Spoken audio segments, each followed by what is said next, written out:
हर हर महादेव साथियों, आप सभी का मेरे चैनल लव यू जिंदगी हॉट टचिंग स्टोरी में तहे दिल से स्वागत है। आप सुन रहे हैं अपनी पसंदीदा कहानी वफा। अब हम करेंगे कि सीजन 2 का 12वां भाग। अब तक आपने इस कहानी को इतना प्यार दिया उसके लिए बहुत बहुत धन्यवाद। अगर आप इस कहानी को पढ़ना चाहते हैं कि लिंक पर क्लिक कीजिए और सुनने के लिए यूट्यूब पर यह मौजूद ही है।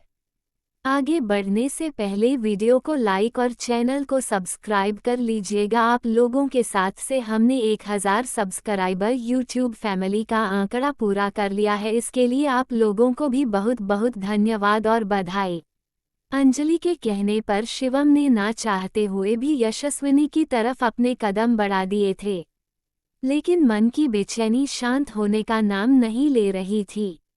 जैसे जैसे उसके कदम शिवी से दूर जा रहे थे, उसे ऐसा लग रहा था कि उसकी जिंदगी उससे सच में दूर जा रही है और वो खुद अपने आप को बर्बादी की तरफ धकेल रहा है। इधर उधर देखते हुए उसने यशस्वी जी के बड़े हुए हाथ को एमबी पर गई। स्टेज के सब ठीक सामने लगी हुई कुर्सियों पर अधीराज जी और रणधीर जी आराम से बैठे हुए थे और मुस्कुराते हुए आशीर्वाद भरी नजरों के साथ शिवम को उसके जिंदगी के नए सफर में बढ़ते हुए देखकर खुश हो रहे थे। शिवम ने उनकी मुस्कुराहट और आशीर्वाद का जवाब देने के लिए जबरदस्ती मुस्कुराना चाहा, लेकिन अभी का मन उसका साथ नहीं दे रहा था। शिवम ने जबरदस्ती एक झूठी मुस्कुराहट अपने चेहरे पर सजा ली। इन दोनों को देखने के बाद शिवम ने नैना जी की तलाश में दूसरे साइड लगी हुई कुर्सियों पर अपनी नज़र बढ़ाई। तभी उसकी नज़र स्टेज के कोने पर लगी हुई कुर्सियों पर गई, जहां वही ब्लैक सूट वाला आदमी बैठा हुआ था। अनन्या से ऑल क्लियर का इशारा मिलने के बाद उस आदमी ने अपने काले बैग की आड़ में अपनी साइलेंसर लगी हुई गन सीधे शिवी की तरफ पॉइंट कर रखी थी। शिवम बिल्कुल हैरान रह गया। उसका दिमाग तो जैसे बिल्कुल ब्लैंक हो गया था। आसपास के सारे मंजर उसके आंखों से सामने से गायब हो चुके थे। उसको ध्यान भी नहीं था कि इधर यशस्विनी उसके हाथ बढ़ाने का इंतजार कर रही है। शिवम को बीच में ही रुका हुआ देखकर यशस्विनी ने खुद अपना हाथ शिवम की तरह बढ़ाने की कोशिश की, लेकिन शिवम की नज़र तो पूरी तरह से उस ब्लैक सूट वाले आदमी की गतिविधियों पर लगी हुई थी। उसने देखा कि उस आदमी की उंगलियां ट्रिगर पर अपना दबाव बनाने जा ही रही थी, किसी भी पल गोली चल सकती थी। ये देखकर तो शिवम के होश ही उड़ गए।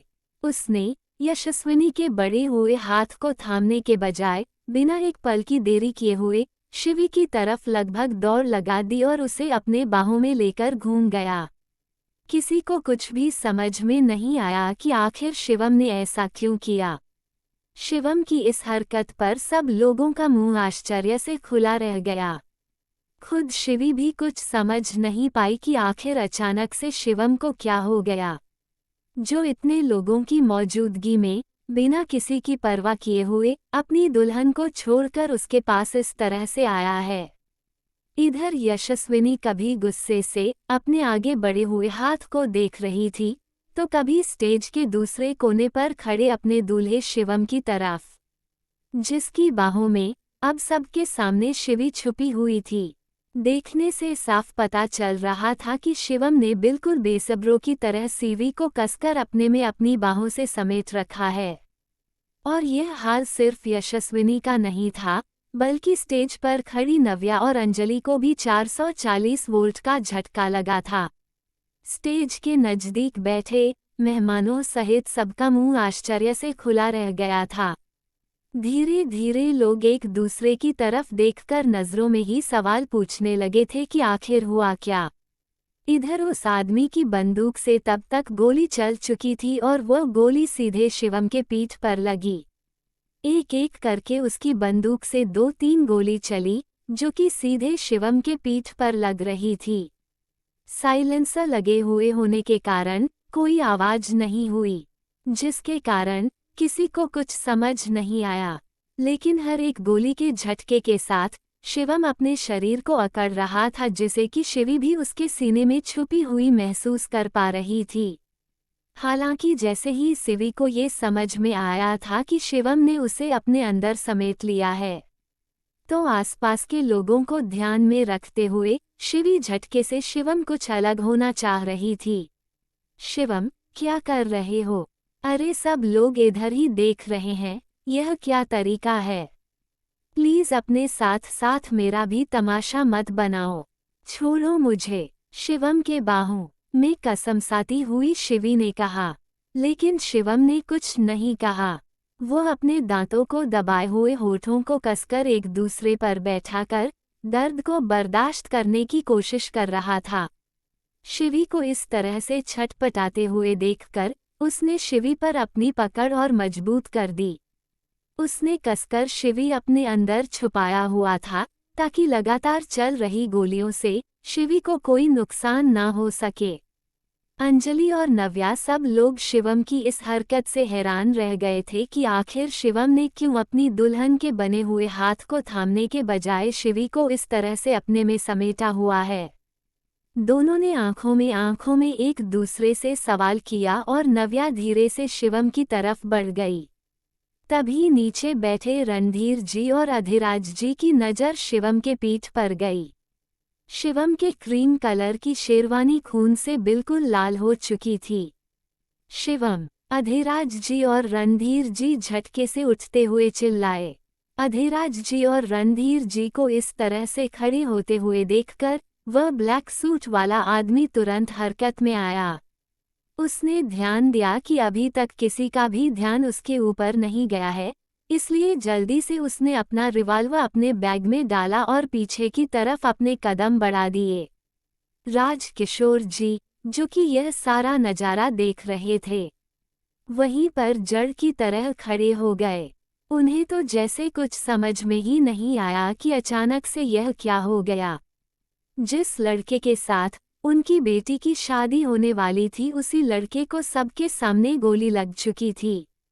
निशांत मलिक ने भी उनसे ऐसा नहीं कहा था कि वह शिवम को यहाँ पर मरवा देगा, लेकिन गोली चल चुकी थी और शिवम के पूरे शरीर से खून निकल रहा था। गोली किसने चलाई थी और क्यों चलाई थी, ये सिर्फ और सिर्फ राजकिशोर जी ने ही देखा और जाना था। और अब इसके बाद क्या होने वाला था? अगर गलती से भी रणविजय को इस बात की भनक लग जाएगी कि राजकिशोर जी ने ही निशांत मलिक की मदद की है या फिर उसके आदमियों को मैरिज हॉल में आने दिया है, जिसके कारण आज शिवम की हालत हुई है, तो फिर राजकिशोर जी और उनके परिवार के साथ क्या होगा? राजकिशोर जी अच्छी तरह से जानते थे कि अगर रणविजय अब राजकिशोर जी और उनके परिवार को किसी भी हालत में नहीं छोड़ेगा, अपने और अपने परिवार का नतीजा सोचकर ही राजकिशोर जी वहीं पर बेहोश होकर गिर पड़े। अपने पापा को इस तरह से गिरते हुए देखकर शुभम ने अपने हाथों पकड़े हुए फूलों की छतरी को वहीं छोड़कर उनकी तरफ दौड़ लगा दी। रंग में भंग पड़ गया था। जहां थोड़ी देर पहले तक खुशियों की शहनाई बज रही थी, अब वहां पर की पुकार मची हुई थी।